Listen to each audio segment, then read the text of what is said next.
আলাইকুম। এখন একটি রোডমাস্টার রেপিডো বাইক, এই বাইকটা এই বড় বাইকের কাছে সেল করলাম। কত টাকায় সেল করলাম, কোথা থেকে আসলো সেই সম্পর্কে জানবো বাইকের মুখে। তো গাড়িটার নাম্বারটা বলে দেয়, ঢাকা মেট্রো ল 36 35 62। আর এটা কিন্তু CBS braking system Roadmaster Rapido. বাইকটা কত টাকায় কিনলো এবং কোথা থেকে আসলো তা বাইকের মুখে শুনি। আসসালামু আলাইকুম ভাই। বাইকে ধরতে বলবেন। হ্যাঁ, কোথা থেকে আসলে? মাদারীপুর থেকে আসছে, অনেক দূর থেকে। আসলে দূর দূরান্ত থেকে সবাই আসে আমার এখানে বাইক কিনতে।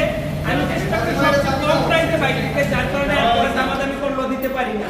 তাই অনেক সময় নিজের কাছে নিজেকে ছোট মনে হয় যে ভাই দামাদামি করলো বা চাইলে 2-1000 টাকা কম তাও সম্মান করতে পারি না, কারণ নাইলে দূর থেকে আসবে না। এমনি যদি দাম বাড়াই দিয়ে আসবে না, দাম তো একবার কমাইছি আর কমানো চায় না। কত টাকায় কিনলেন এটা? 64,000 টাকার বিনিময়ে এই বাইকটা বাইরের কাছে সেল হলো। তো বাইরা